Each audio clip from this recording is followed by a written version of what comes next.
Welcome to 49ers After Dark, where it's really not dark anymore because it's daylight savings time. Grant Cohn, Jessie Naylor, Dave Barclay, thank you very much. Jesse, how are you? It's so late. Dave apparently doesn't live on the East Coast because it is definitely dark and 9 p.m. here. I'm just throwing that out there. Yeah, To in be Tampa fair. Bay, everyone always calls Tampa Bay San Francisco West. You know what I'm saying?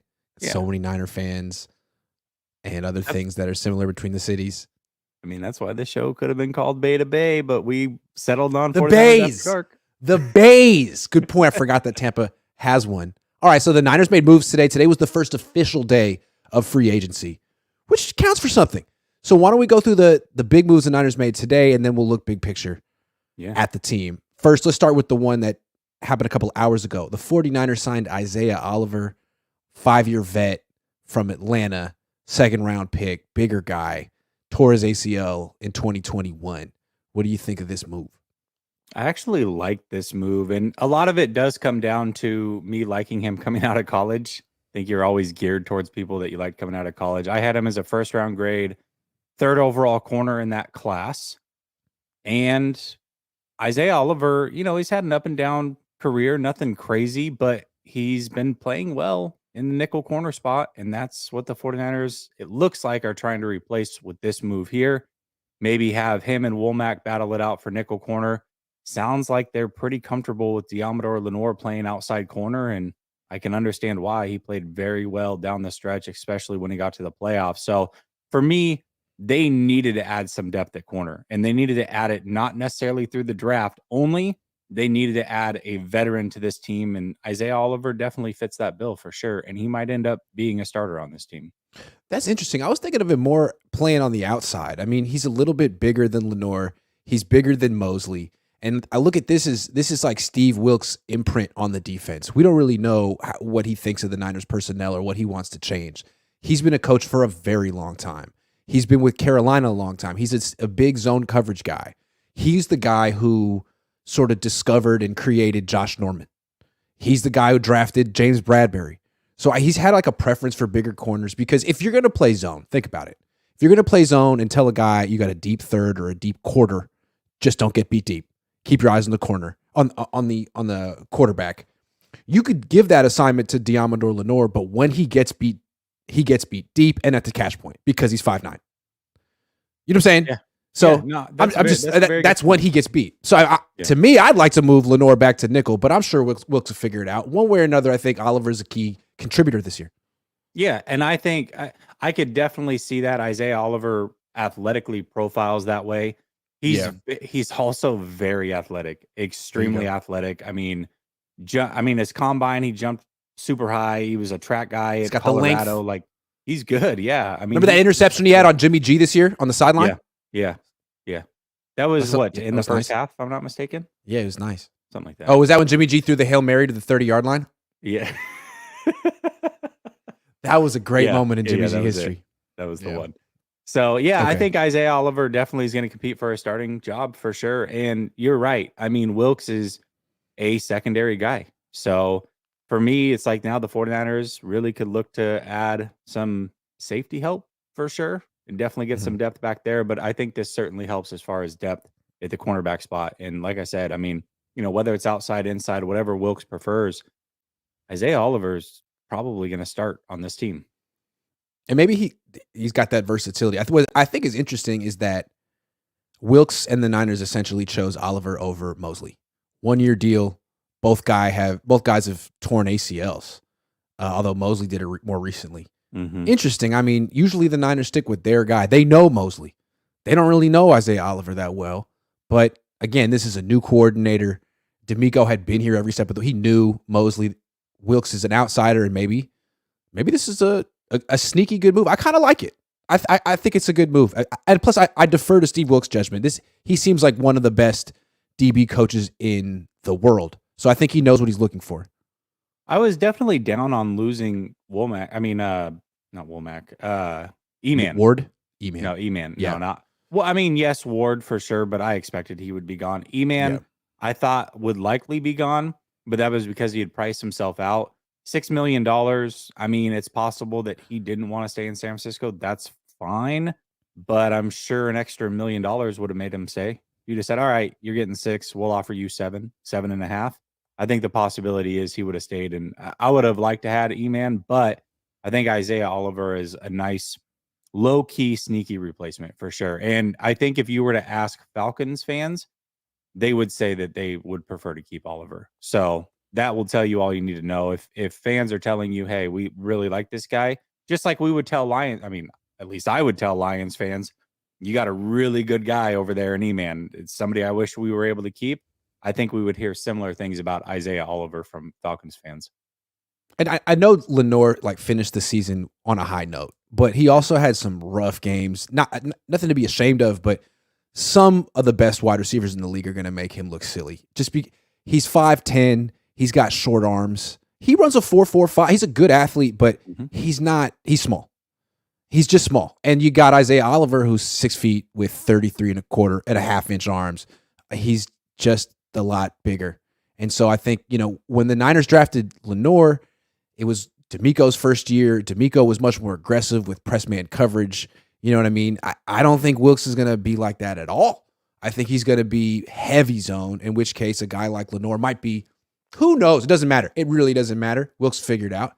But yeah, I think that's why he went with Oliver over Mosley, because Mosley's really good, I think, at press man. I mean, he's got no fear. He gets right up in your grill. He could test the pass, but he's not a super playmaker in zone. Yeah, well, and I don't know if you know this, but Oliver and Witherspoon were corner running mates at Colorado together. They were. Yeah. Of course I know this. No, I do actually remember. And I thought that Oliver was much better. I agree. Yes. Definitely thought Oliver was much better than Witherspoon. Much better. Shout out to Witherspoon, though. Dave Barclay says, love you guys. Papa Cohn is only one as good or better.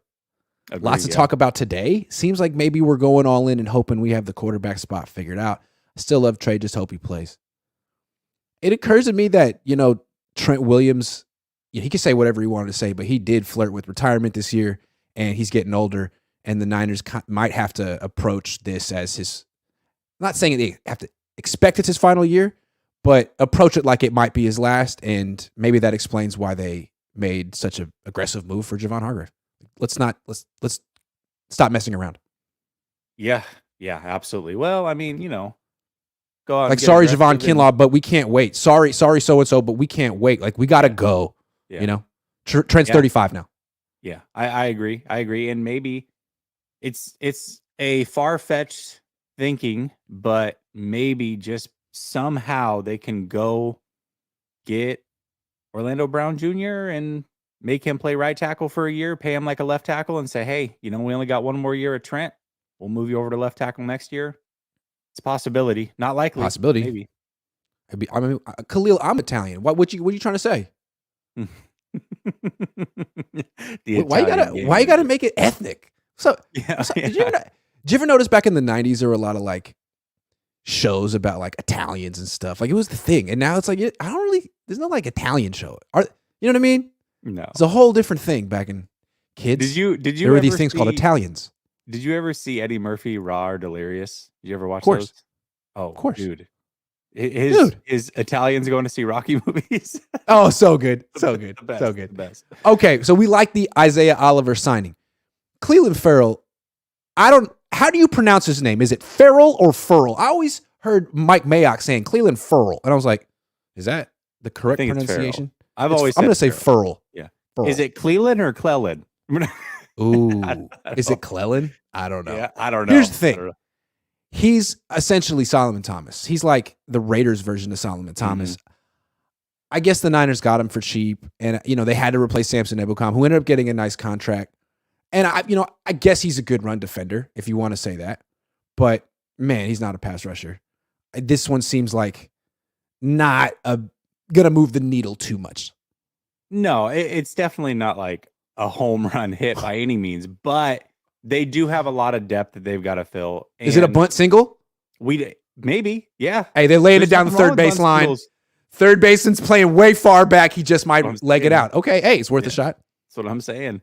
Yeah, I think Clelin Ferrell is. I think it's one of those moves that Chris Kaceric's going to make this kid better.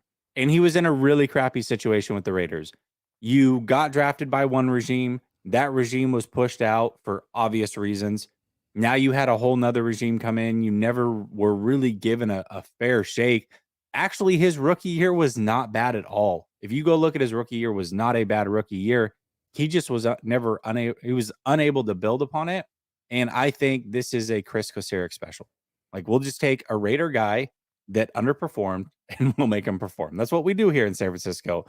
Arden Key, we'll do it with him, no problem. And I think that he'll be a good rotational piece for sure. I think that he can be that. Nothing special, but definitely depth that was needed. True. Now, there's only so much Chris Kocurek can do. Like, he can't make you good if you're not good. Like, for example, Kamoko Toure, really good athlete, but doesn't seem to have that, like, bend or whatever, that je ne sais quoi that an edge rusher needs to win. He doesn't have it, although he's a good athlete. And Chris Kocurek couldn't fix it. And frankly, with Arden Key, it's not like Kocurek worked magic. He's just like, you know what? You're not going to win on the edge. Let's move you to the inside. Let's use you in some games. And let's put you next to Nick Bosa. It wasn't that. And let's get you off the ball a little bit quicker. That's what Kocurek is very good with, all the defensive linemen. But other than that, there's only so much he can do. So with Furl, it seems to me like they've put a lot of their eggs in Drake Jackson in that basket. They drafted him last year. They kind of prepared him. They knew Ebukam wasn't coming back. This is Drake Jackson's job. But his major weakness is defending the run. That was the book on him coming out of USC. They said they didn't like his power and strength at the end of last season. We'll see what kind of shape he comes in this year. Maybe he'll be a 3-down D end, or maybe he needs Cleland Furl to play on first and second down for him. We'll see. I don't know how to pronounce his name. I'm so sorry. You call him Cleland Furl. That's how Mike Mayock said it. Farrell, and it'll be good. We'll meet in the middle. Yeah, absolutely. Yeah. Potato, it doesn't matter. I think, and he's kind of a tweener. He's a lot actually like Solomon Thomas when you really think about it. He's kind of a tweener. You don't know where he's going to be best, and so he is kind of that guy. But it's something about, I mean, if you put him next to Armstead and Hargrave and Bosa, I mean, all of a sudden, a lot of people could probably look decent in that situation, So it'll be a really good run defense. It'll be a really good run defense. But the Niners' formula for getting to the Super Bowl that one time was having 4 pass rushers. Yeah. I mean, and that year, if we remember correctly, the pecking order was Bosa 1, Buckner 2, D Ford 3, Armstead 4. And Armstead ended up with 10 sacks because he was feasting on one-on-ones, and he was like 25. Since then, they haven't had 4 guys. They've had 1 or 2.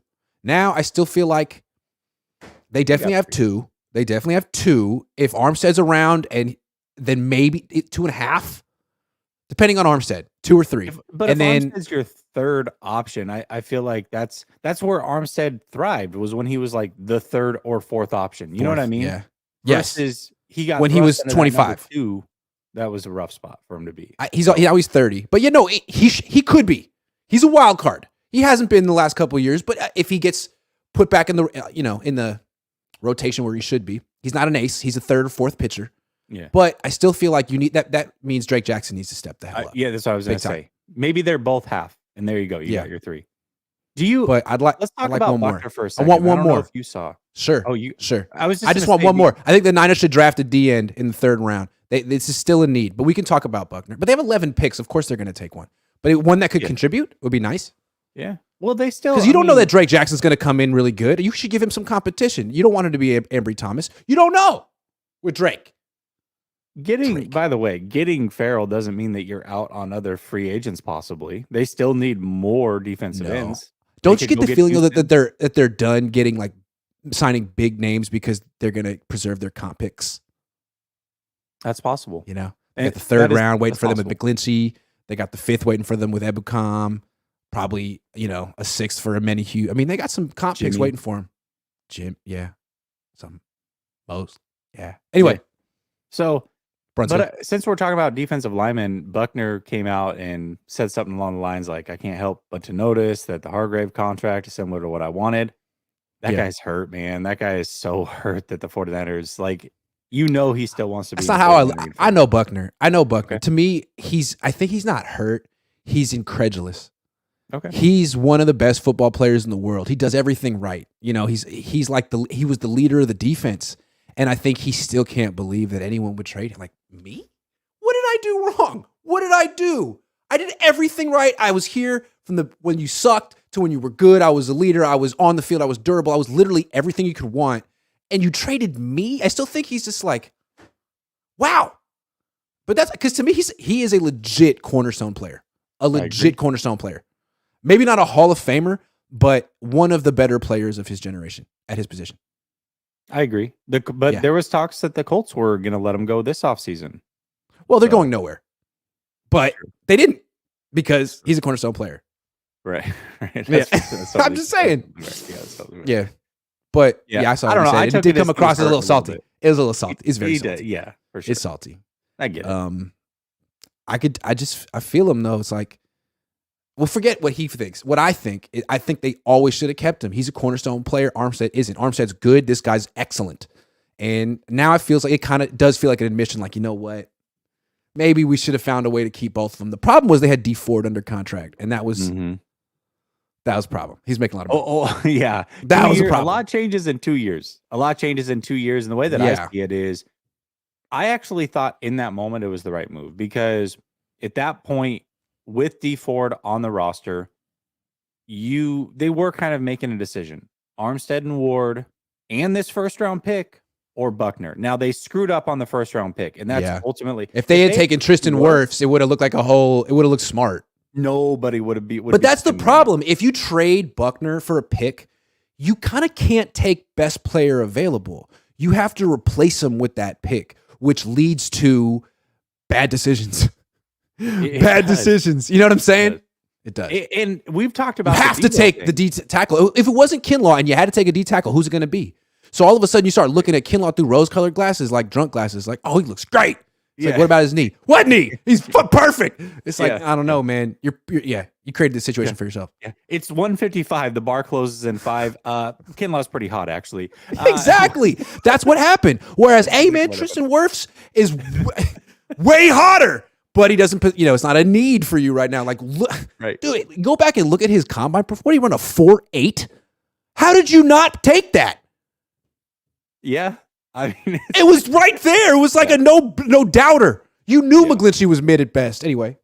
Yeah, I agree. But that's also what would have been scary about if they had traded Debo, which we've talked about. Hey, you know what? You could have done a lot of good things by trading Debo last offseason and not paying him. But they would have done the same thing. They would have drafted a receiver. They would have somehow screwed it up, and it would have been a disaster. So I don't know. Still, though, a 6'8", 3-tech who's solid against the run, a leader, and gives you a consistent 8 to 9 sacks a year. Like, dude, good luck finding another one of those. Yeah, I mean, the way I always felt about it was like they got him with the 7th pick in the draft, and frankly, he outperformed his draft position. If they redrafted that, he would go higher. And they traded him for the 13th pick. Like, that never made any sense to me, ever. Yeah. But I'm just a DeForest Buckner fan. I got his jersey, got a fat head, got his. I'm an Oregon guy. I love Buckner. I mean, don't get me wrong. I just felt like in that, I'm not going to rewrite history and how I felt in that moment when they made the trade, and I understood everything that was in front of him. I was like, you know what, I like Fair it. Enough. I mean, this is probably a smart decision. Now, again, drafting the wrong guy that you screwed it up at that point. But there was blue chip talent there. There was blue chip talent there. There really was. Me too, bruh. So what you saying? We people? Are we talking about being Italian? Are we going back to the Italian conversation? Okay, honestly, did Lamar price himself out of the NFL? Yeah, dude. I can't wait to see where he goes, because if he goes to an NFC team, that team is instantly a contender because the NFC is so weak. If he goes to the Lions, the 49ers are in serious trouble. Yep. Now, did the Commanders just settle for Jacoby Brissett? Are they done? Is that their move? Well, they're doing. They drafted a quarterback last year that they seem to be in on. He's their guy. Who? I don't even know. I forget his name. It's not Howell or. Oh, Sam Howell. Is it Sam Howell? Yeah. From North Carolina. Is that it? That's exciting. Yeah. Sweet. They seem to be in on whatever his name was. Yeah, because why try to find a great quarterback? I don't think you need one. Dave Barclay says Buckner was one of the best on our whole team. Agreed. He took ownership of the team. Fish and Chip says it's March and it feels like in-season busy week. Thank goodness. It's stale. Armstead is the McGlinchey of the defense. Nah, he's better than that. I won't even say that. He's better than that. Although last year was it was a lost year. He got hurt immediately. He never was 100%. They need to get 100% Armstead back because that guy, the thing about Armstead kind of bugs me is he can turn it on and be the best player in the field. And he does it like 4 times a year. And it's like, whoa, that guy just took over. And then it's like, he doesn't do it the other 75% of the time. It's like, ugh. What I liked about Buckner was you just got the same exact performance every single game from Buckner. The same performance. Was it excellent? Was it Hall of Fame? No. But it's consistent as hell. Armstead is like, yeah, man, you could be better than Buckner, but you're not. You can be. We've seen it, but you're not. Yeah. You're just not. It's true. We don't have a would you rather on this week's show, but would you rather, Grant, spend the weekend palling around with Eric Armstead or George Kittle? Oh, okay. Oh, I'm gonna go with Armstead. Really? Because Armstead doesn't fake how much he hates me. Okay. Kittle would like talk to me and stuff, and we'd have to like banter. Yeah. You know what I'm saying? I don't want to banter with George Kittle. Armstead would ignore me. That'd be great. You sleep on your bunk, I'll sleep on mine. Don't look at me. Grant says it's hard to list to you BP isn't going to be the starter. Stop it. You're better than this. Whenever you bring up BP, I have to unsub and stop listening to you. And then because I like you and Naylor, I subscribe again. I think he was trying to save characters on that because you got to pay. Yeah. I don't really know what you're talking about though. He's talking about Brock Purdy. Every time that you talk about Brock Purdy, he's going to be the starter.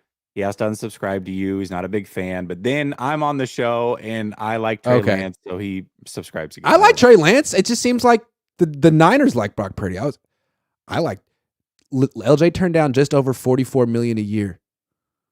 Yeah, but for 3 years. Yeah, I mean, it's early in the process. He's got time. A 3-year deal. Here's where the Ravens screwed up is they didn't offer him a year earlier. They waited until the market was set by Deshaun Watson, and then all of a sudden it was a whole different ballgame. You let Kyler get paid, who's not near as good as Lamar. You let Deshaun Watson get paid, who arguably was as good as Lamar prior to sitting out a year plus, but he had major character issues. And once you let those two guys get paid, of course Lamar's going to want the bag. Why wouldn't he?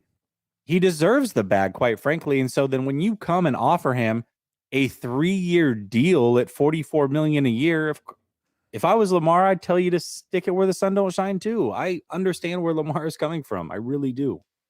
Also, I feel like it's going to get worked out. You know, yeah. Like what is it? It's March. They don't play until September. Yeah. They'll work it out. Yeah. I mean, all these teams have kind of figured out their quarterback spot. So we'll see. The longer it goes, the more likely he'll just stay with Baltimore. Will Armstead be 100% ever with plantar fasciitis? That's a great question. He's 30. He just had, that season with that injury. Good question. Maybe that's even another reason that the Niners spent big on Javon Hargrave, because you don't know what you're going to get from Eric Armstead going forward. Honestly, you don't know what you're going to get. I'm not saying you can count on him having another down season, but you can't count on him having a dominant season either. You don't know. Yeah, I mean, plantar fasciitis is one of those things that if you have somebody smart, it can be fixed very, very easily. But if you don't have the right people trying to figure it out, then it can linger for years or forever. Well, the Niners have just a famously excellent training staff.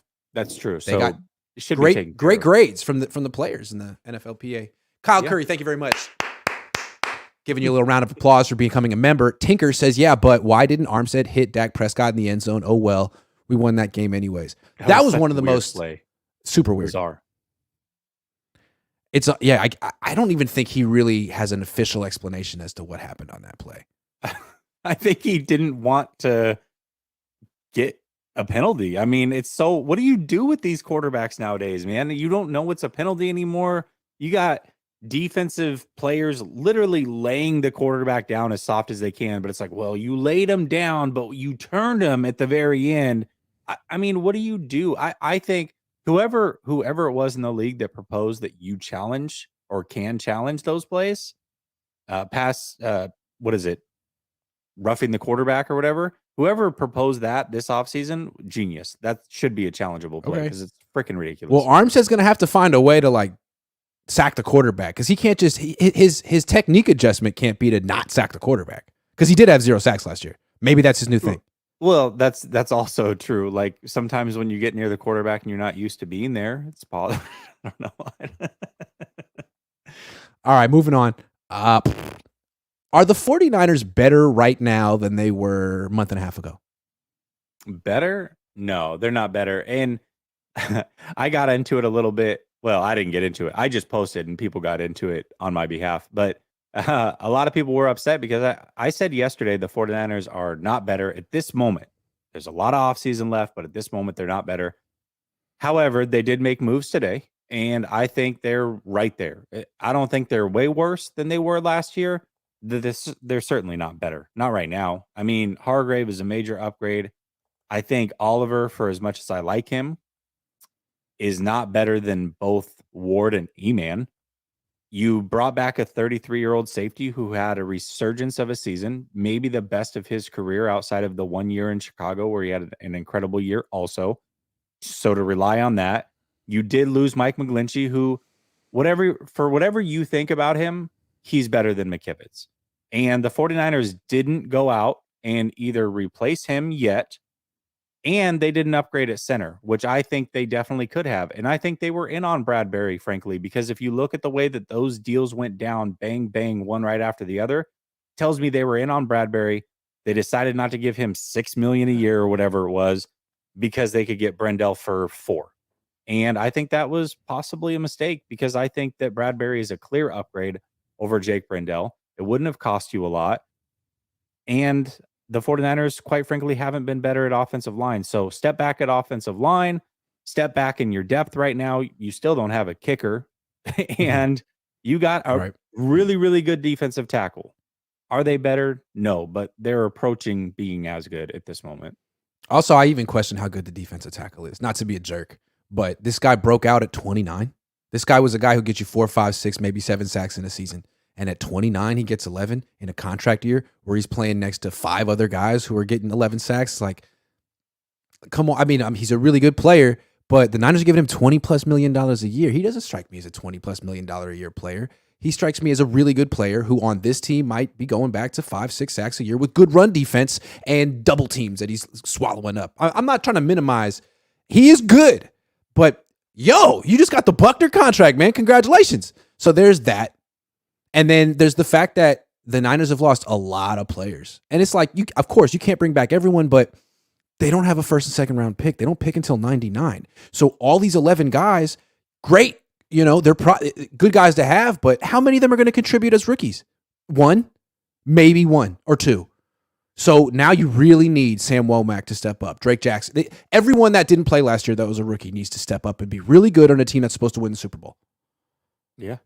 And Colton McKivitz. Absolutely. And the 49ers always have those guys that step up. I know that there's at least a few of them out there from last year. But who is the right tackle?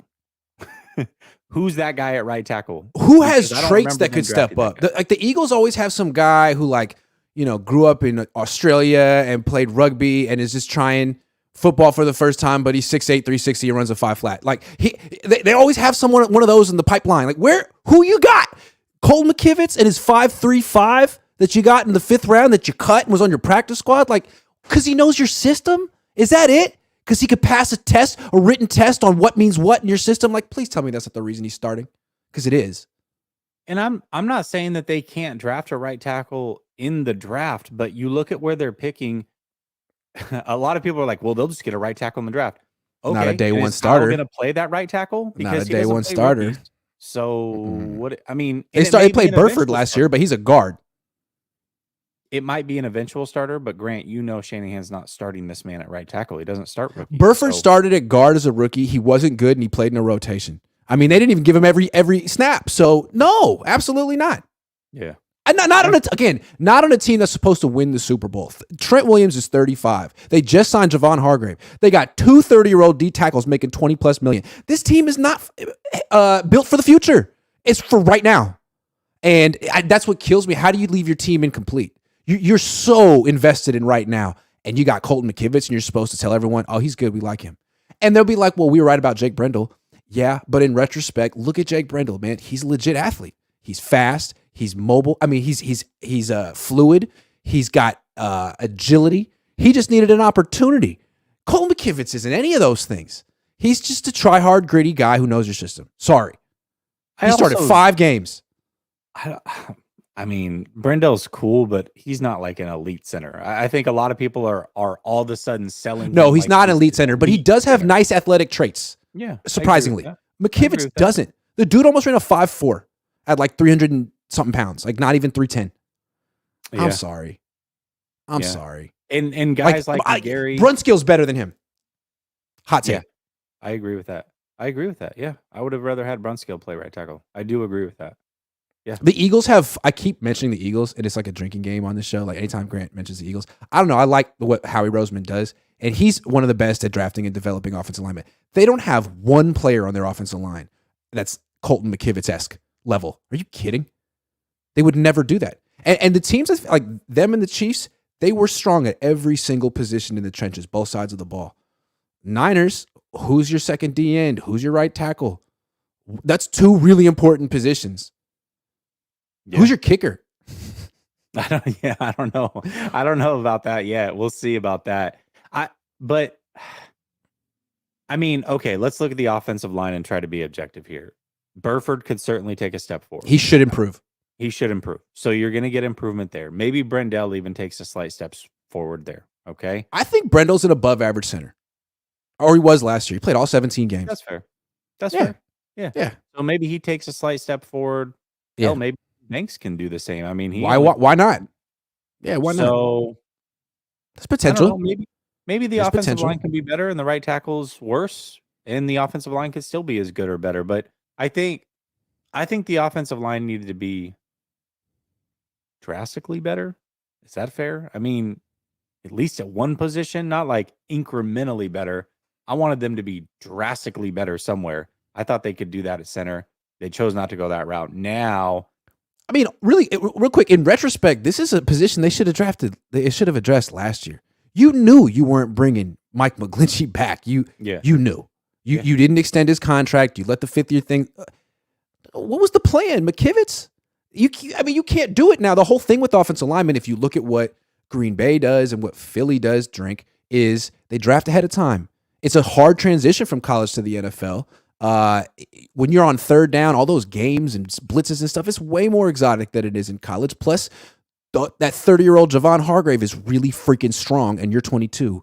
It's tough. It's a tough transition. So give him a year. That's what they did with Banks last year. Yeah. They spent a 2nd-round pick last year on replacing Kelsey, who's back this year again, but they already have the center of the future in Philadelphia. Like, they're prepared. They're ready to roll. The Niners could have had Cam Jurgens, but they took Drake Jackson. And it's like, I get it, but Drake Jackson's a part-time 1-down, 2-down player. Cam Jurgens is going to be a 3-down starter for the Eagles. You got to think this way. Yeah. John, Kyle, they're so D-line oriented. But the thing about the D-line is you can get part-time players, run defenders, pass rushers. No one has to be a 3-down player on your D-line if you don't have those guys. Every single one of those 5 offensive linemen have to play every single down. And they got to be good in the run game and the pass game. Like, those guys are so hard to find. Find them. Yeah. Yeah. Find them. Don't just be like, oh, we like Colton. Come on.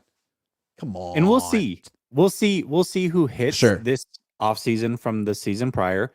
And the 49ers are going to do a good job drafting late. They do a good job. And they'll protect Colton, and they'll protect him. I'm not saying he's going to give up 15 sacks and ruin the season. They could probably make it to the NFC Championship game with Colton McKivitz. But are you telling me they're going to win a Super Bowl? And Colton McKivitz is going to be a Super Bowl winning starting right tackle? I don't see it. And that's if the they goal. had signed McGarry, I would have felt fine about it. He would have been Hell great. yeah. I've Hell been yeah. perfectly fine with that because I think Yup. he's possibly a slight upgrade to McGlinchey, or it's close at least. And at the end, you could tell me that, hey, with Cleveland Ferrell defending the run on first down, and Drake Jackson has the traits to really step up. He could become a dominant edge rusher. There is no one on this team that has the traits to become a dominant right tackle. That's my thing. Like, and it's really hard for the Niners to get that guy in the draft. It's like, that's the one position. Brendel's fine. I can't say that McKivitz is that. So I'd love to see John Lynch and Kyle Shanahan pull a rabbit out of their hats on this one. They got who to. I think might be the best right tackle on the team?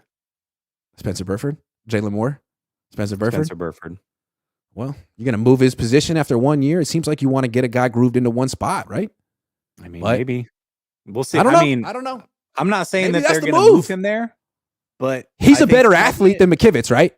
Right. And then you get Poe. I mean, Poe's maybe Poe, maybe Jalen Moore, who they drafted to be a guard, actually plays guard instead of tackle and looks decent. I don't know. We'll see. We'll see what they do. We'll see. Larry Johnson says, would you rather sign right tackle or draft Mr. Mackey? Okay. I like Mr. Mackey. He's a very underrated character. Kind of only had one joke, but he was really funny. He did. Is that like Larry Johnson, like Grandma Mott Larry Johnson? Like that's nostalgic. I don't know. Childhood stuff there. Larry Johnson, the running back who has tweets. No, not that Larry Johnson. That's different. Larry Johnson, like Charlotte Hornets Larry Johnson. Oh, yeah. Joseph, thank you very much for the 99 cents. I appreciate it. Joseph, back with $5. Any chance Lamar is a Niner? I saw how one team could be in on him after the draft because they will have their picks. Similar situation for Niners. Dolphins also fit that mold. It would have to be like the draft is gone and it's still a drama playing out. Yeah, if this drags on into the summer, the Niners could be in play for sure. Yeah. Yeah, I mean, it'll be a situation where there's a Baltimore Ravens content creator and he's going to say something like it's May 1st, 2023 and Lamar Jackson is still on the Baltimore Ravens. Yeah, I mean, that's possible. That would be a really good video. I'd like to watch that. Sirs11 says, trade it. How do I say your name? Could you please tell me next time? Because you write in a lot. Trade Eric Armstead for Montez Sweat from Commanders for a right tackle. Side note, I like how Buckner said, damn, I asked for less money. LOL. I love Montez Sweat and I would be all for that. But yeah, right tackle would be preferable. Here's the thing. Eric Armstead should play right tackle for the 49ers. He would be so good at it. He played it in high school. And again, I talked to a guy who used to work at scout.com. The scout.com is the one, like the official guys who rank the high school players. They were going to rank him the number one player in the country, regardless of position, if he was an offensive tackle. The number one player in the country. He would be so much better at offensive tackle. He's not a pass rusher. Great athlete. Oh my, can you imagine him? Athletic profile for Oh my God. Perfect. Freaking perfect. Eric, come on. Play both ways this year. Play both ways. Come on. You could do it. That would be legendary. You want to be the man of the year? Absolutely. I got a bunch of these. Hold on. He really needs to move to right tackle. I think Kinlaw can move to guard. Boom. I swear, man. I feel like these premium athletes always go to D-line, but it's like, man, if you're not a pass rusher, you should go to O-line and make that money. Just saying. Especially if you have really good hands. Oh, man. Yes. Yeah. Kinlaw, he could save his career playing guard. I'm saying. He could play tackle. Domain Threat says, I feel like the Niners believe the answer at right tackle can be found in-house. Burford. It seems like it. It does. They do have a really good offensive line coach. I understand believing in him, but give him someone with some traits. They don't do that. It's all these fifth round guys. I don't know. Tinker. Until Brown is swooped up, I'm holding out hope. So Trent Brown. Oh yeah, Orlando. Tinker says Niners are better. Anyways, I got to get on this plane to Cabo. Oh, rub it in. Just making it rain, going to Cabo. And I've got this 4-day reservation to sit in a dark room. So let me think about some things. Great job, Grant. You too, Jesse. See you when I get back from Cabo and into the light. Have a great time in Cabo. Nice. Is retirement on the table, Tinker? I'm curious. I'm going to start tweeting about how we're ready to trade Tinker and piss him off, and maybe he'll be a Jet. Rob Schneider says, McKivitz over Brunskill. Kyle, put your feelings aside. Honestly, man, like Brunskill never really got the respect.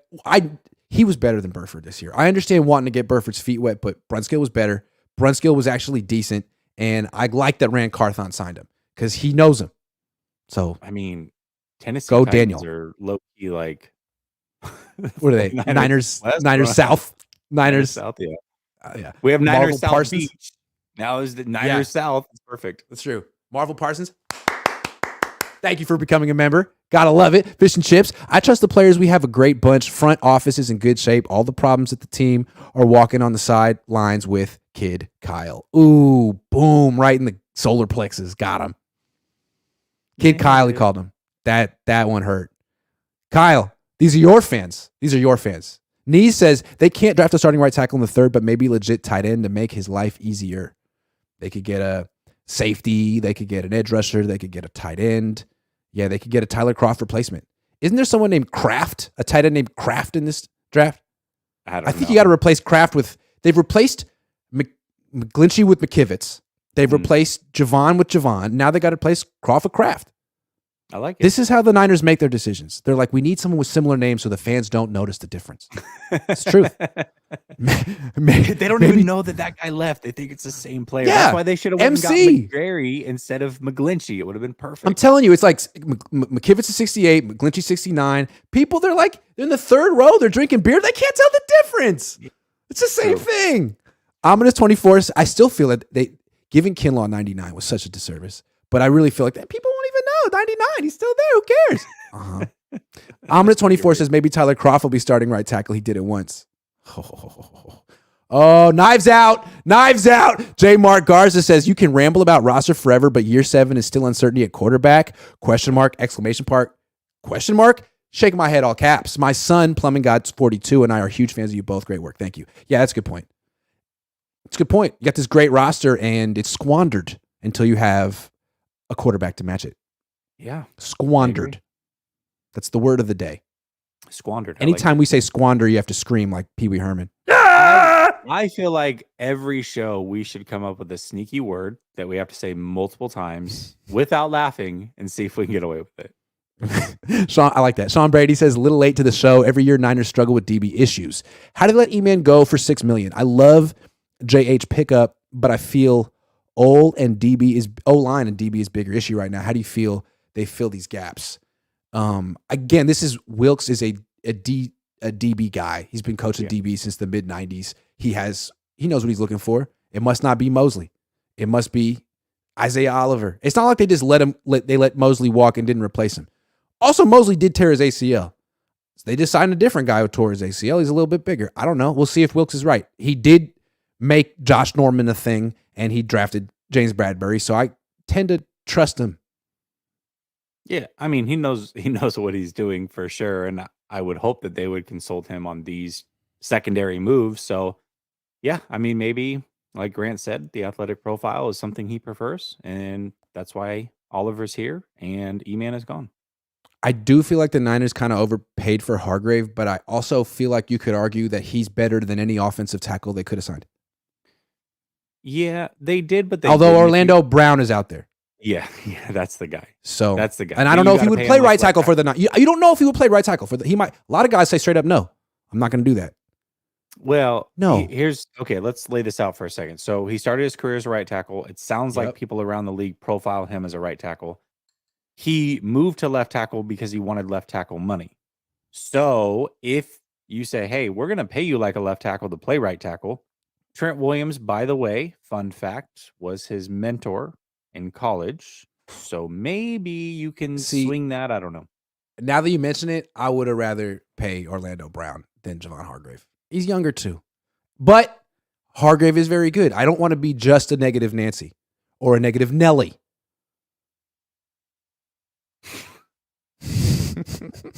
You thought I froze for a second. Domain Threat says, we do this every offseason and they find a way to retool every year except for 2020. I trust his regime at the end of the day. I like. What about the beginning of the day? Yeah. What about the beginning of the day? What about midday? What about midday? Yeah. What about 3:45? Though, because it's not like they have rings to show for it. To contend. Yeah. To be in the dance at the end, sort of. Dave Barclay says 11 draft picks. Why didn't we trade a 5th round for dude that went to the Cowboys? Are we really going to draft 11 guys or trade up for a good center or right tackle? Seems like a lot of picks, doesn't it? Well, the Niners have lost like 10 dudes so far in free agency. Yeah, I mean, they might need 11 There players. is that. Yeah. So I don't know. I mean, they might use They them really all. do. They might. Yeah, they really might use them all. Rob Schneider says Raiders are running their franchise like it's the 2015 Niners. Get rid of all your good players while drafting and signing nobody. Salute our franchise. Do you think Josh McDaniels will get fired midway through his second season for the second time in his career? Oh, man. I do. I think it's going to be a freaking disaster. The only reason I say no is because I don't know if the Raiders can afford it not to be there. Good point. Maybe that's why he took the job. Mm-hmm. I don't know. Marvel Parsons says, why is nobody talking about Jalen Moore at right tackle? Because he's better. He would be better at guard. He's a guard. What's they to talk drafted about? Him to play guard. Thank you. Dave Barclay says still can't stand Kyle, but maybe his seat is warm. Yeah, because I was sitting on it. Yeah, I don't think I was all up in his seat, eating his porridge, drinking his juice. All Niners says y'all are wrong. Kittle is playing right tackle. 2.0 says weird how obsessed you are with the Eagles' way, but they lost. They had the signature cheap RPO quarterback 2-year window and likely blew it. Never works and now have to pay Hurts. It's over for them. Well, I guess we'll see. Seems like what they do have, which is nice, is the best offensive line of football. That's a good place to start. They also have a hell of a defensive line too. So, and a quarterback, 2 first-round picks, and 2 first-round picks, and a second-round pick. It's crazy. Tinker says Lance is back. Varsity Blues too. I thought you were going to Cabo. That's what aren't you supposed to be in your like dark cave at this point, Tinker? What's up? I'm trying to go to Cabo. Why did you invite me, man? I would have gone. We could have had fun. Kyle didn't invite me. Tinker didn't invite me. Why didn't Kyle invite me? I'm a great time. I can play card games, trivia. Games, trivia. Daryl Smock says, hey, Grant, Jesse, if the Niners wanted to trade Trey Lance, wouldn't they have gotten somebody better than Sam Darnold? Also, who threw more picks, Sam Darnold or Jimmy Garoppolo? We survived with Jimmy Garoppolo's picks. I'm sure we'll survive with Darnold's picks. You go. We're going to talk about Sam Darnold and Trey Lance. We'll talk about that one. Stay tuned, Daryl. We're going to dedicate it to you. Daryl. Let's table that one. That's a very like corporate thing to say, right? Mm-hmm. Yeah, we'll table let's that one. Circle the wagons, table it. We'll parking lot that. That's what they say in the corporate world. We're parking lot that one. I've never actually had a job in my whole life, a real job, ever. With benefits, never in my entire life. And I never will. And I'm proud of it to an extent. Hey, you should be. You should be. Okay, are the 49ers the best team in the NFC at the moment? We just said that it looks like on paper they've taken a step back. I mean, they've lost a lot of players, but so is Philly. Philly has lost a huge chunk of their defense. They got guys that they've drafted to fill those spots, and so do the Niners. But what do you think? Are the Niners the best team in the NFC at the moment? Yeah, I think this is where both things can be true. Oddly enough, I mean, there's that great quarterback doesn't really exist in the NFC. I like Hurts, and I think he had an awesome season, and I think he's certainly better than what the 49ers have at this moment, but he's not something that can't be overcome. I don't look at him as that guy necessarily. You've got some really, really good teams that are on the come up, like the Lions, Seattle, but do their quarterbacks scare you? No. So right now, because there's a particular kind of quarterback that beats the 49ers. There is. And he's in Philly. He is. He's not in Detroit. He's not in Seattle. No, not at all. No. Not at all. No. And I think that it's fair to say that Philly certainly took a bigger step back than the 49ers have to this point as well. So right now, I would say, yes, the 49ers are the best team in the NFC. However, the quarterback position is very interesting. We don't know who the starter is going to be. We don't know how they're going to play. There's a lot of question marks around the quarterback position, and that is the one position you do not want to have question marks at. Luckily for the 49ers, Arizona's atrocious. The Rams are atrocious. There's really only maybe 4 or 5 decent teams in the NFC, so they're going to be okay. They're going to make the playoffs. They're going to be able to figure it out, and then it's about getting hot at the right moment. And I think the 49ers certainly can do that. So right now in this moment, yes, I would say that they are the best team in the NFC. I'm going to stick with Philly, Drink, because even though they've lost a lot. Darius Slay, hell of a player. They've lost a lot on defense. Javon Hargrave. Their offenses, I think they're going to be better on offense next year. They lost Samalo, but that's fine. I mean, he was their worst offensive lineman. They upgraded at running back. I like Rashad Penny on that team.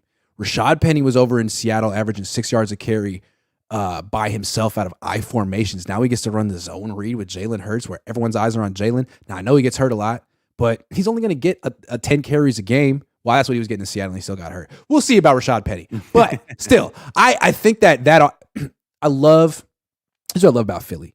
I love how they go for it on fourth down all the time. So that allows them to treat third down like second down. And third down is when defenses try to get exotic and have all those crazy fronts and do games and stuff like, okay, good luck defending the run doing that. And the Eagles are so good at running on third down and setting up 4th and 1, which they just always convert. I mean, it's a very sound strategy. So with Jalen Hurts, you give him the best offensive line and that offensive approach, you never know when he's going to pass. Ever. He's never in a passing situation. He's winning. He's always got a run pass option. There's always a possibility that it's a run play. That's why he looks so good. He's never under pressure. It's like freaking college. It's like Ohio State in Philly. I kind of like it as opposed to the Niners who have quarterbacks going down left and right. I'm just saying. Well, I'm just saying. I'll also say that you can probably count on Philly to nail those picks. They do. They almost always do. Yes. So they're going to do well in the draft. They're going to get some replacements to these players that can contribute right away.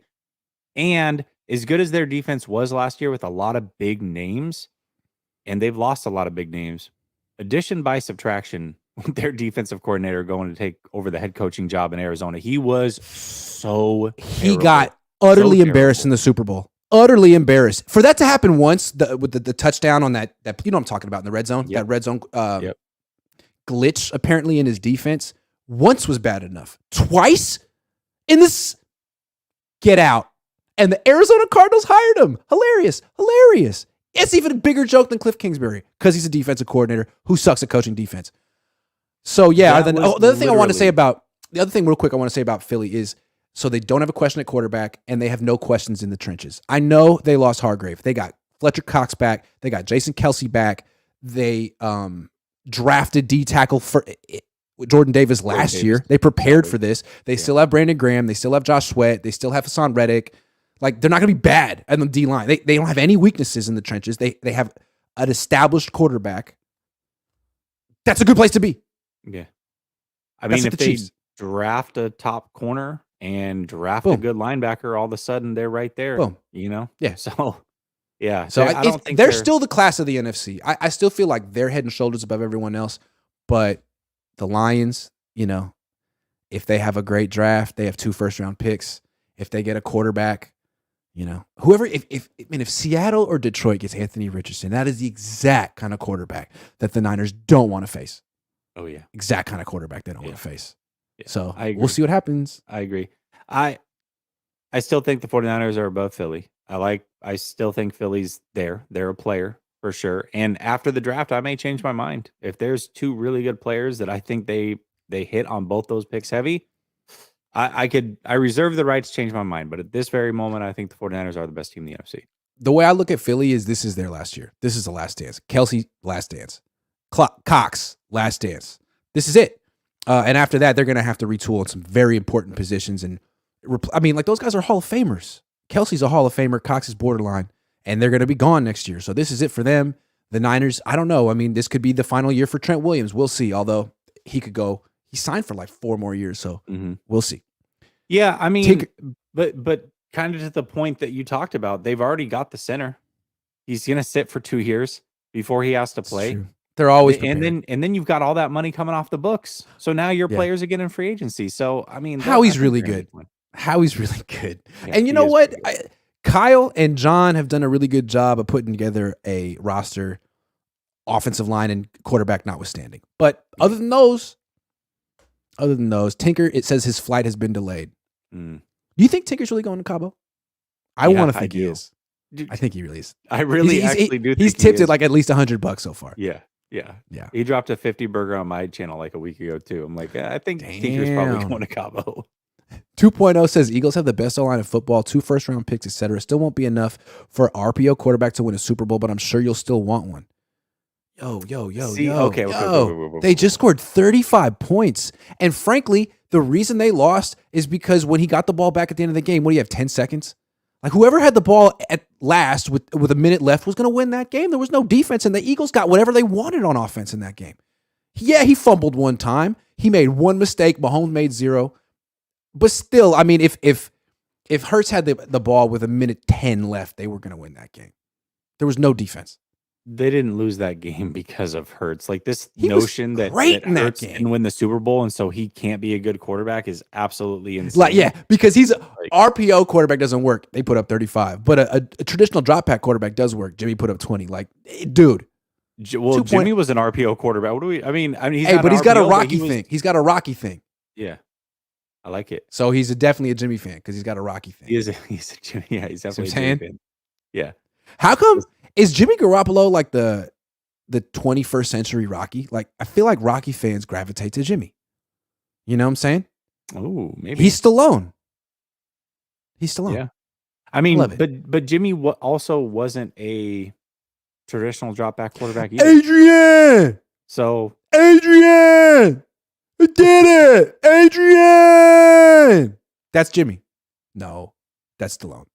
But you can't tell the difference. You can't. It's exactly because they're both heavyweight champions in the world.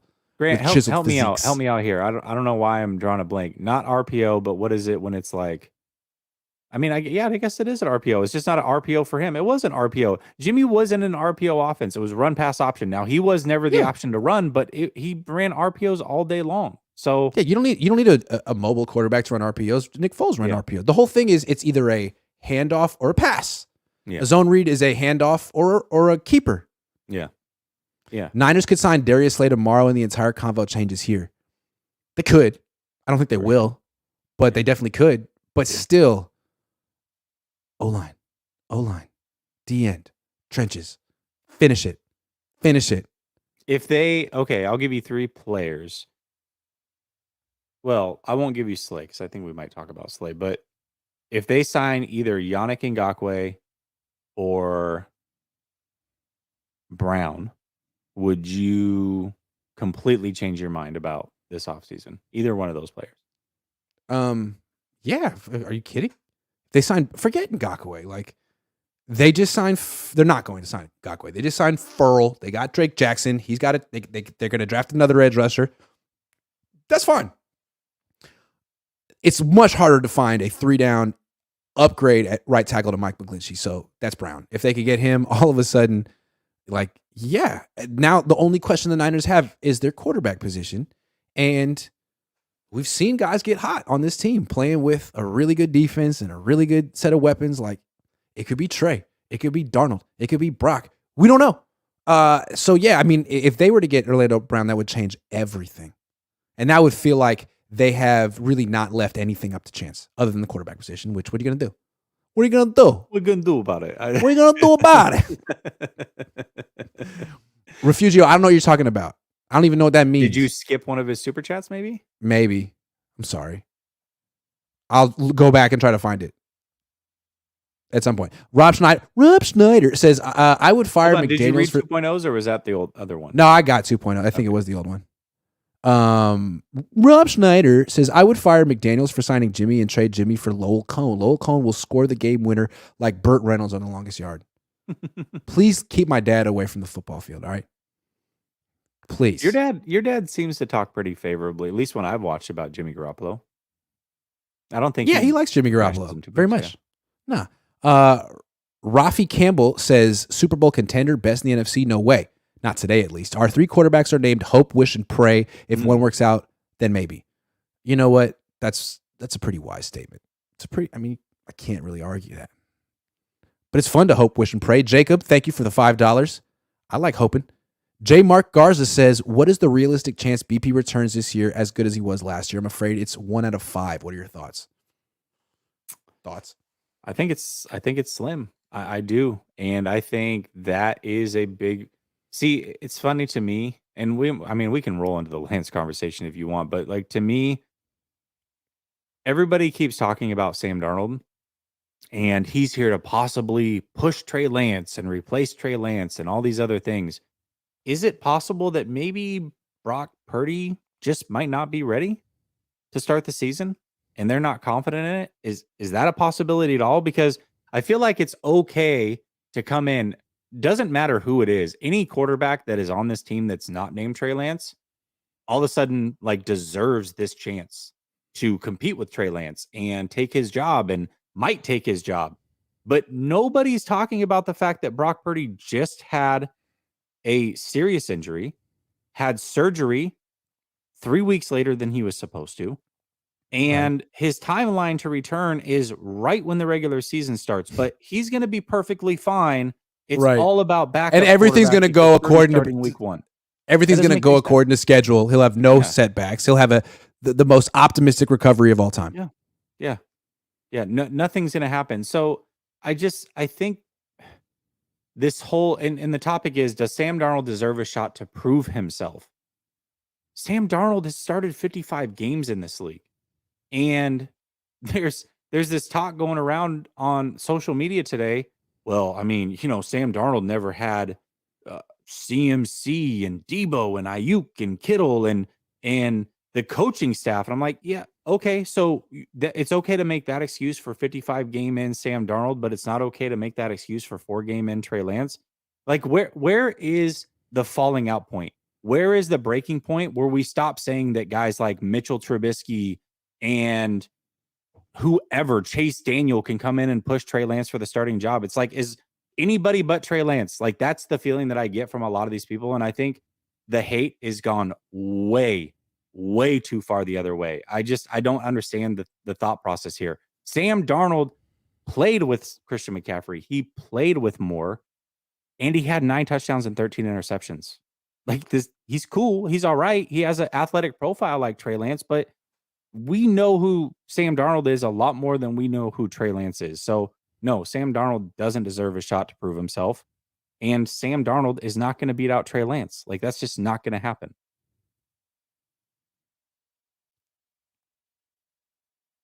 I don't know, man. Like, that's a lot of confidence there. But all I'm saying with Trey Lance is like, look, I like Trey Lance, but the Niners botched it. Like, we're in year 3 and he has 4 starts. That was not the plan. And to say that he's definitely going to be anything in offseason, week 1, you can't say that. So, yeah, we have a better idea of what Sam Darnold is, and it's not great. And that's why he didn't get any money. But we don't know what Trey's going to be. Like, is there a possibility that Trey is worse than Sam Darnold? Yes. Yes. There is that possibility. Yes. And that's why Sam Darnold's here. And that's why Sam Darnold's here. But is there a possibility that Trey's way freaking better and he'll prove it this year? Yeah, absolutely. Absolutely. It's not like it'd be like, hey, we got Sam Darnold. Trey, kick rocks. We're trading you for a 5th round pick. Don't need you anymore. Like, of course, that's not the case. And of course, everyone in the Niners would love Trey Lance to be the guy because he has upside that none of these other guys have. If Sam Darnold had, like, Sam Darnold's at the point in his career where he's like, man, or the Niners are like, man, just play like Brock. All right. Stop trying to prove that you were a 1st round pick. Just go just go out there and be a freaking game manager and don't do too much and play like Brock. Is that too much to ask? It might be too much to ask for Sam Darnold because he's been a disaster at points in his career. Now, last year, for whatever reason, down the stretch, he had his best stretch of his career. It was with Steve Wilks. Who knows? I'm a little intrigued. Because although he doesn't have Trey Lance's upside, he was a 3rd pick in the draft too. He's 25 years old. I got nothing against him. And he's not like one of these guys like Carson Wentz or Josh Rosen or Zach Wilson who is disliked. Seems like people think he's cool. He's fine. He's been on bad teams. I don't think he deserves like a straight up competition with Trey Lance where he splits reps. But he's got a cool story too. He's been through a lot. He's been through a whole lot of adversity. And frankly, the thing with Trey is he's been through none. This is his first taste of adversity since he got overlooked at coming out of high school. And Sam Darnold's just got nothing but adversity for 5 years. So it's interesting. If Trey Lance doesn't work out, he could be Sam Darnold in 3 years. Or this could be the moment where Trey Lance differentiates himself and just takes off. I think it's very intriguing. I think Sam Darnold's an interesting person to put in the same room as Trey to push him. Because theoretically, Trey should blow him out of the freaking water. I disagree that Trey Lance hasn't faced any adversity he wasn't supposed to be the starter the year he started in college. They brought in a transfer to start after Easton Stick, and he beat that transfer out and then took the starting job. So I think that he has faced some adversity. Now at the NFL level, other than the injury, no, I mean he hasn't. But he also really, I mean, we're still so early in this kid's career. I don't have anything against Sam Darnold. I think Sam Darnold, if the question is, can Sam Darnold be better in this system with these players than he's ever proven to be? Yes, Yeah. absolutely. I would expect Yeah. that. And would I feel comfortable with Sam Darnold starting a couple games, especially over a guy like Josh Johnson? 1000%. Yes, there's no doubt about it. But this thought that, oh, they paid him $3.5 million, which is a lot for a third string quarterback. Yes, it is. But he could have gotten backup money somewhere else. 15 other teams would have taken Sam Darnold as a backup. So if you want him to possibly be your third string quarterback, temporary second string quarterback, then you've got to pay him that kind of money because he could have gotten that money to be a backup somewhere else. He didn't get paid more than Trey Lance. Again, has Trey Lance, and I'm not saying that Trey Lance is going to be amazing. I don't know. And that's the issue at hand here. Nobody knows. He could be amazing.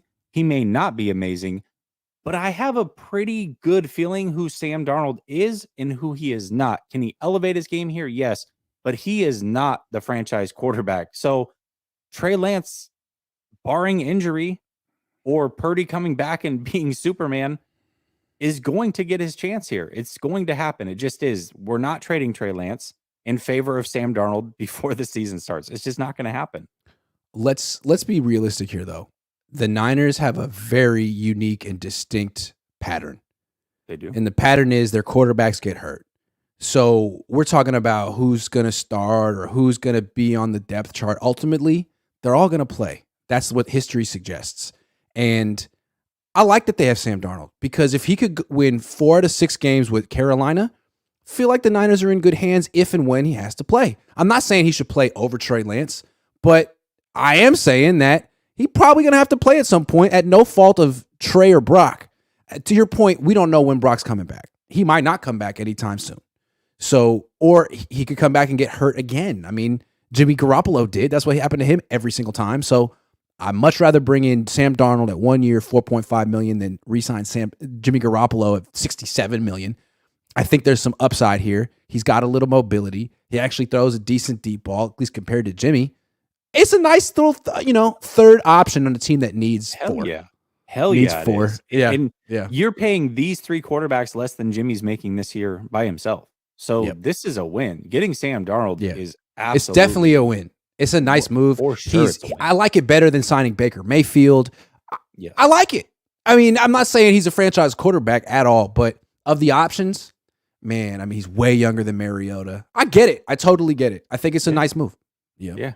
And also, this is another thing that I don't think a lot of people have picked up on. So Sam Darnold was a guy that the 49ers did like when he was coming out of college. Yeah. Do you think it's fair to say that Sam Darnold fits Trey Lance's athletic profile a lot more than Brock Purdy's? No. You don't think so? No. 6'3", little bit mobile, big arm. I think Trey's way more mobile than him. No. I think Trey's way more gifted than him. But I'm saying Sam Darnold, is he closer to Purdy or is he closer to Trey Lance? I think he's closer to Purdy, but maybe I'm wrong on that. Because to me, like Trey Lance is a dual threat, like they say. Like they were running him 11 times a game, like Jalen Hurts. You're not going to do that with Sam Darnold. You run him once on the zone read at the goal line to get, maybe. But essentially, he's the kind of guy who's going to like scramble around behind the line of scrimmage like Purdy, and really, he really shouldn't be doing that. He should just be getting the ball and throwing it as quickly as possible because he's a disaster when he tries to make plays. Trey, I think, actually can make plays. But I see what you mean. But to me, he's like a bigger Brock. Yeah, I like Trey. He's got a much bigger distinct arm, difference than Brock. Much bigger arm than Brock. He does. He I think does. when I look at Sam Darnold, I'm not saying he's as athletically gifted as Trey Lance. Yeah, but I think athletically, you could call Trey. You could call Trey a dual threat. You can't call Darnold a dual threat for sure. For sure. No, 6'3", big arm, big body. I guess 230 mobile. pounds. Like he's mobile-ish. Fair. I see what you mean. I look at that and say, okay, well, they like Sam Darnold. Obviously they drafted Trey Lance. I think that's the kind of athletic profile that they prefer here. So if Trey Lance comes out and does the things they hope he can do, I mean, I don't think they're ever going to look back unless there's an injury. That's just the way that What's I going to see be this interesting situation. is now that like Brock's like the guy, I guess, and like you're going with that direction of the offense. Do they scrap the zone read, stop trying to like install that offense and make and allow Trey Lance to sort of compete and prove himself on the same playing field as the other quarterbacks? Like that might be an interesting wrinkle if that happens, because that might not be a bad thing for Trey. I It's think it not would like be a the good zone thing. read seemed like I don't think that was he was that good at the zone read, you know? Just saying. Not as a runner, anyways. He's a much No. better scrambler. Yeah, exactly. Tinker says there is quarterbacks that give us trouble, like in Arizona, Murray, or freaking out Colt McCoy. Like, what the hell? But that was so last year. Any quarterback who can get outside the pocket and throw deep. Boom. That's it. That's it. Because the Niners wide nine, like they don't even care about containing the quarterback. So they get burned with quarterbacks who, like the thing with Geno is he won't take the open lane to get the hell out of the pocket. And that's why Seahawks fans can act like he's better than Russell Wilson, but against the Niners, it's not the same matchup. I will also say, though, that, and it was early, so who knows how it would have gone. I felt like early on, D'Amico had a really good game plan to corral Jalen Hurts in that game. It looked like it was going to go very favorably for them, at least as a runner. Well, the problem was that the Niners couldn't stop the run. They got blown off the ball, gave up 4 rushing touchdowns, hence Javon Hargrave on the team. Yeah. Yep. The main threat says Philly, because the Niners, I mean, Jason Kelsey destroyed the Niners. That's what happened in that game.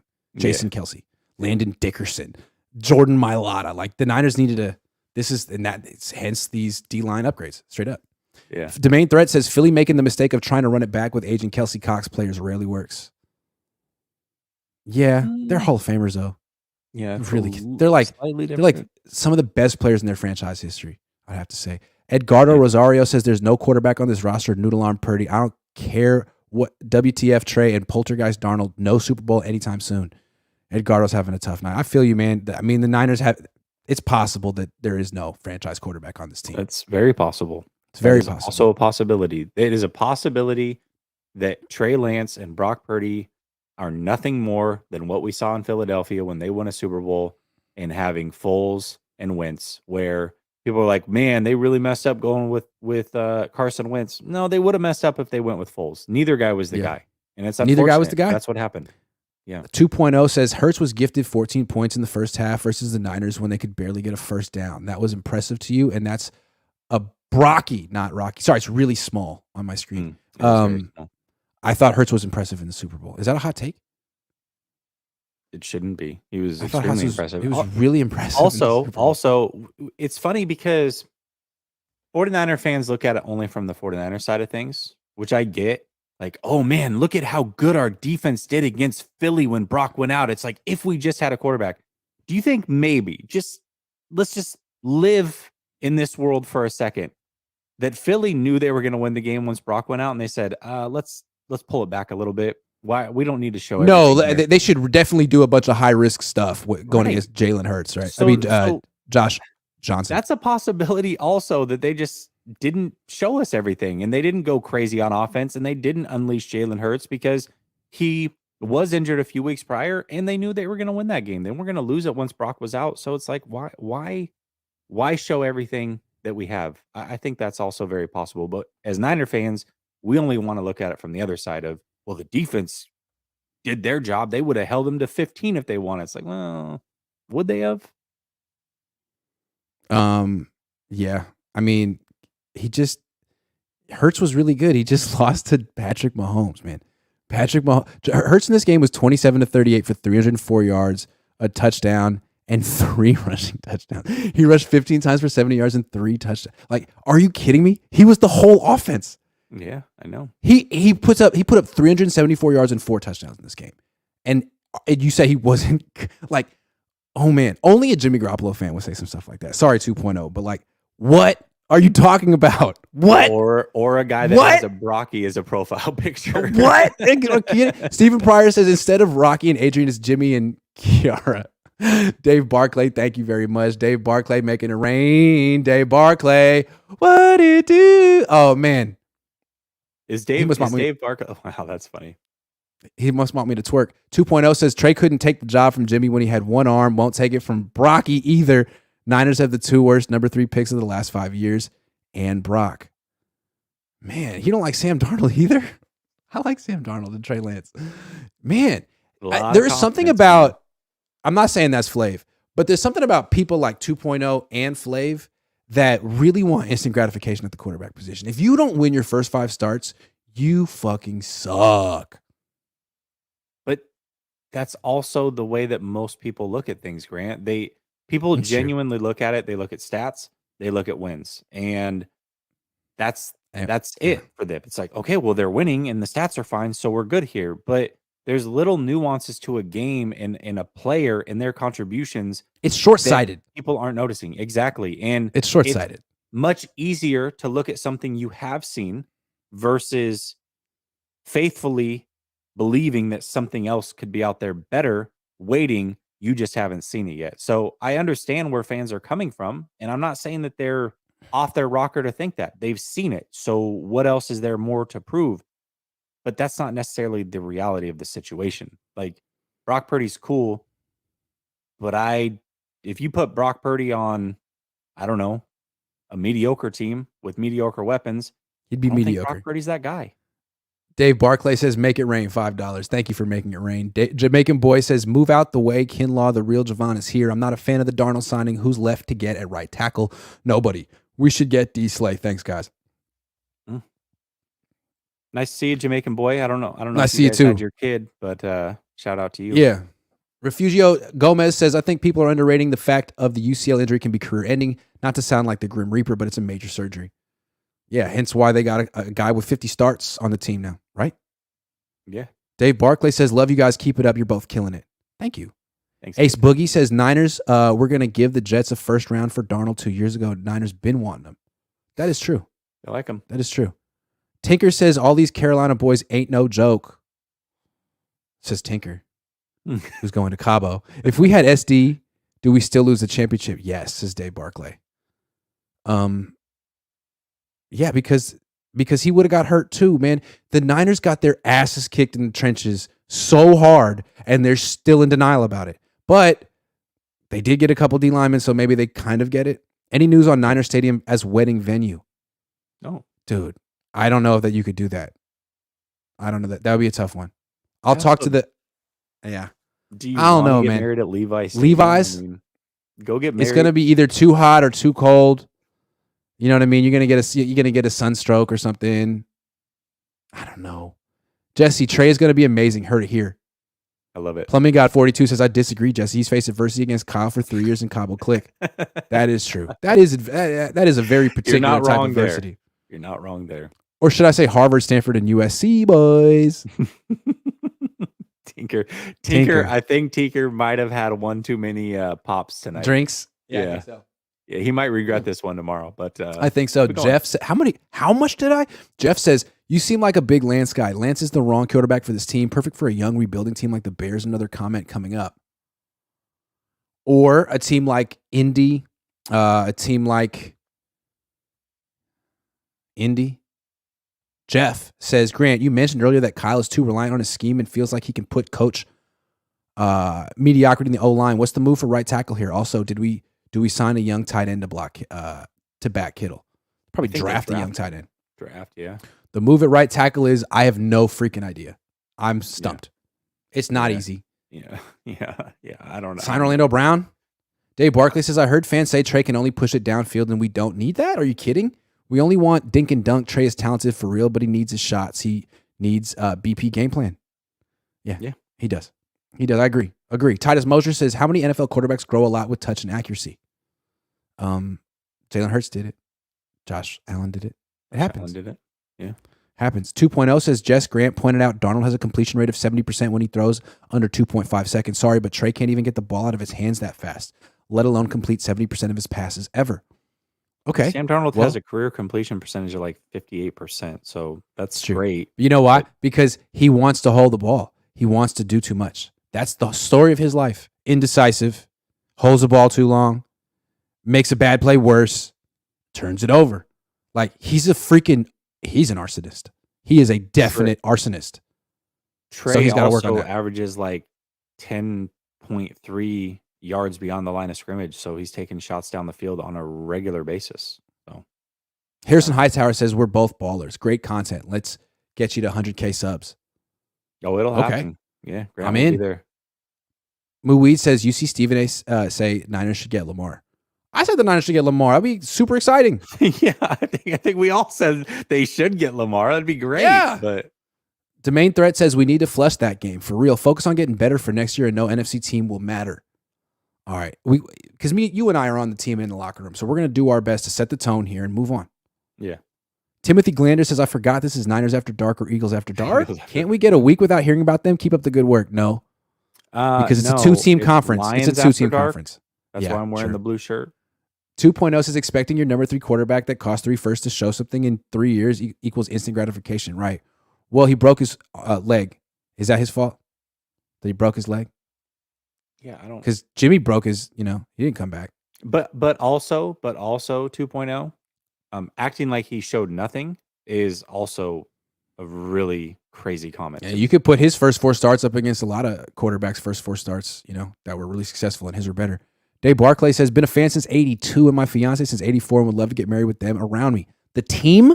The players? You think they're going to show up? Dave, I don't know. Bad childhood made Niners more like family. You guys know too. Yeah, I think we could definitely get George Kittle to get the Cabo Click to show up. It might cost $1 million, but Arno A says, are the Brandon Ayuk trade rumors legit? From what I understand, people are inquiring and the Niners aren't into it, but that could always change. I'm sure people are inquiring. Yes. I mean, if they don't plan on giving him an extension and they need to get a right tackle, that's a way to get in round 1. Yeah. But but again, if you trade Brandon Ayuk and you have to get one position in round 1, that's how you get McGlinchey. You know what I mean? Yeah. That's how you get Kinlaw. That's how you do that. So you got to be careful. Regret? Absolutely not. Yo, Adrian. Tinker, man. Thank you. Go to Cabo. Go to Cabo. No regrets. Spend this on a Mai Tai. J. Mark Garza says, hot take, I think Trey will be great. I like Brock and wish him well. And coming to the Niners is the best situation for Darnold to turn career around. No hate. No hate.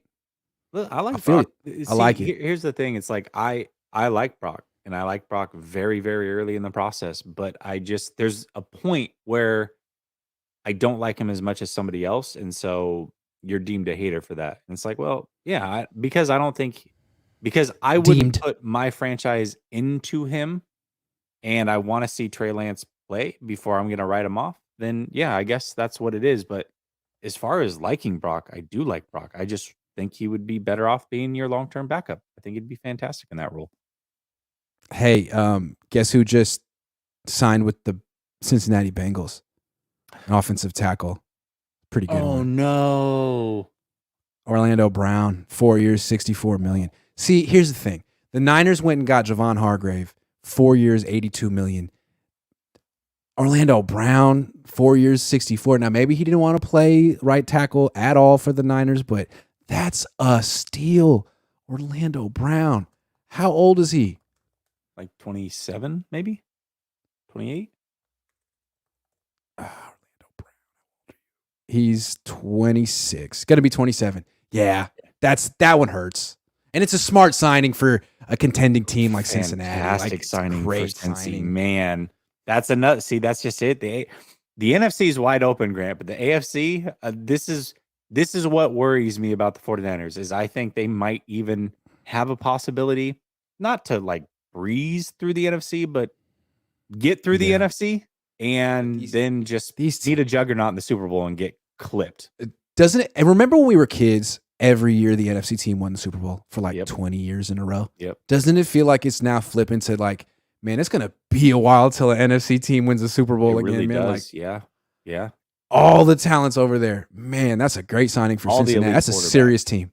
And Papa Cohn, I met him at Sierra College. Oh, back in the Dizzy.